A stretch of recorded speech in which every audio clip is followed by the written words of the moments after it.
अभी कोरोना को आए ज्यादा दिन भी नहीं हुए, लेकिन इस वायरस का प्रभाव ऐसा है कि इसने हर किसी को किसी न किसी रूप में आहत जरूर किया है। ऐसे समय में आया और इस तरह से आया कि सरकार के पास कुछ सोचने समझने का वक्त ही नहीं बचा और अचानक ही सब कुछ रोक देना पड़ा, जिसका असर ये हुआ कि अन्य लोगों की तरह हरियाणा के रेवाड़ी जनपद के रहने वाले रिटायर्ड सीआरपीएफ जवान गुलाब सिंह तोमर पिता के श्राद्ध के लिए मणिकर्णिका घाट आए थे और पहले जनता कर्फ्यू और उसके बाद लगातार 4 लॉकडाउन की वजह से वाराणसी के मणिकर्णिका घाट पर ही फंस गए। हालात ये हो गए कि उनके पास न खाने को पैसा है न पहनने को कपड़े।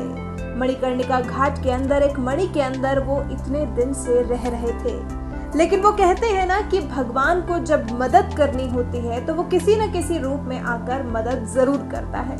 गुलाब सिंह तोमर के लिए वही भगवान साबित हुए काशी के कबीर, अमन यादव कबीर और काशीवासी, क्योंकि काशीवासियों ने ही पिछले 2 महीने से गुलाब सिंह और उनकी पत्नी के खाने पीने का ख्याल रखा और उसके बाद 24 मई को घाट पर पहुंचे अमन यादव कबीर ने गुलाब सिंह की सभी समस्याओं का हल निकाल दिया, क्योंकि अमन यादव ने गुलाब सिंह की मदद कर उन्हें उनके घर रेवाड़ी पहुंचाने का पूरा इंतजाम कर दिया।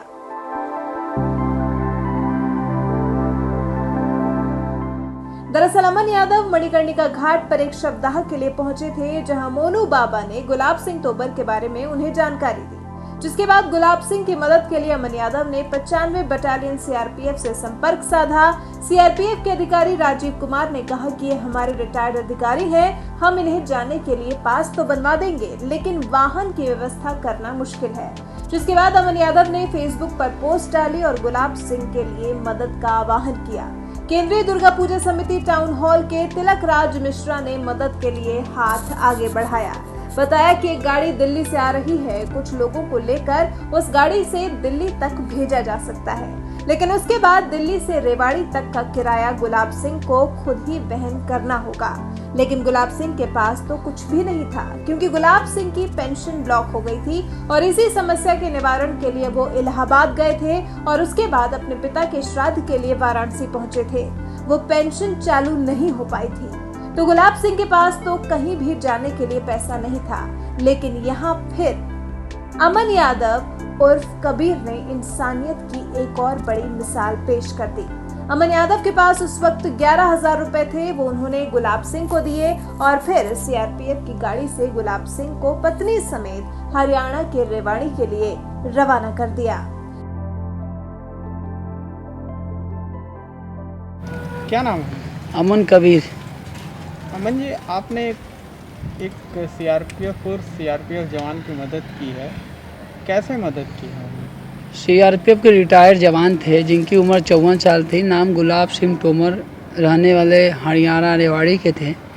और जब हम एक अंतिम संस्कार कराने गए थे, उसी बीच उनके बारे में मुझे सूचना मिली कि मड़ी के नीचे, जहाँ पर ना आप सो सकते ना हम सो सकते, वहाँ पर अपनी बीमार धर्मपत्नी के साथ अपना जीवन व्यतीत कर रहे थे 2 महीने से।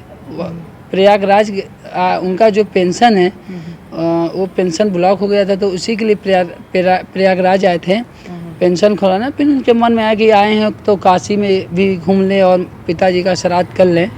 तो इसी बीच लॉकडाउन हो गया। जब वो कैंट रेलवे स्टेशन पहुँचे तो पता हुआ उस दिन लॉकडाउन हो गया। तो इसके बाद घाट के अगल बगल सोते थे उसी मड़ी में और लोगों के द्वारा खाना भोजन। तो कल जब मुझे सूचना मिली तो मैंने फेसबुक और अन्य सोशल मीडिया पर वायरल किया और बहुत बहुत धन्यवाद सीआरपीएफ के टीम को, जो राजीव कुमार जी हैं। लगातार लगभग जब से उनको सूचना मिली उतने देर में लगभग कई बार फ़ोन करके मॉनिटरिंग करना, मुझे बताना ये गलती है, सही ये करना, ऐसे करो ऐसे करो, तो ऐसे सलाम करते हैं सीआरपीएफ के। तो आपने इसकी सूचना सीआरपीएफ को दी थी? जी, उनको सोशल मीडिया के माध्यम से मेरी सूचना मिली। इनके परिवार के लिए उनको पता लगा कि कोई अपना जवान है, उनकी मदद करना चाहिए, चाहे वो वर्तमान में कर्मचारी रिटायर हैं कि नहीं, लेकिन उन्होंने मदद किया बहुत। और दूसरी बात ये कि जब हमने फेसबुक पर डालते हैं तो काशी के तमाम लोग वॉच करते हैं, देखते हैं। तो इसी भी तिलक राज मिश्रा जी भी कॉल आया और उन्होंने कहा कि हमारे गाड़ी आ रही दिल्ली से और उनको हरियाणा के लिए भेज दिया जाए। तो तो उसमें क्या, तो हमने कहा क्या देना होगा, कि कुछ देना नहीं होगा, लेकिन दिल्ली से हरियाणा तक का जो पैसा होगा वो देना होगा।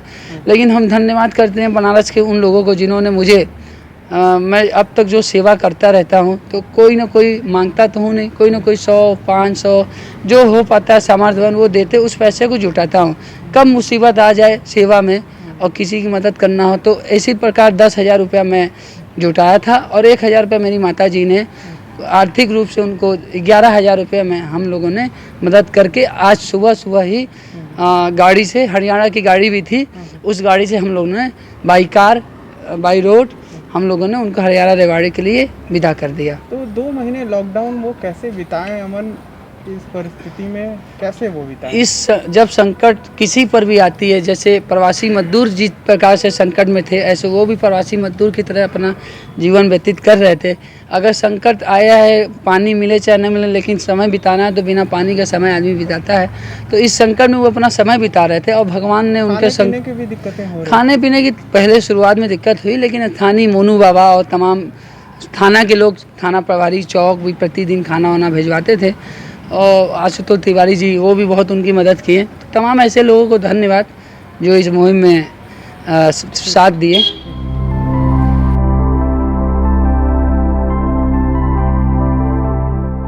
नम आंखों से गुलाब सिंह ने वाराणसी को अलविदा कहा, और साथ ही ये भी कहा कि काशी वासियों के इस प्रेम को वो कभी नहीं भूल पाएंगे।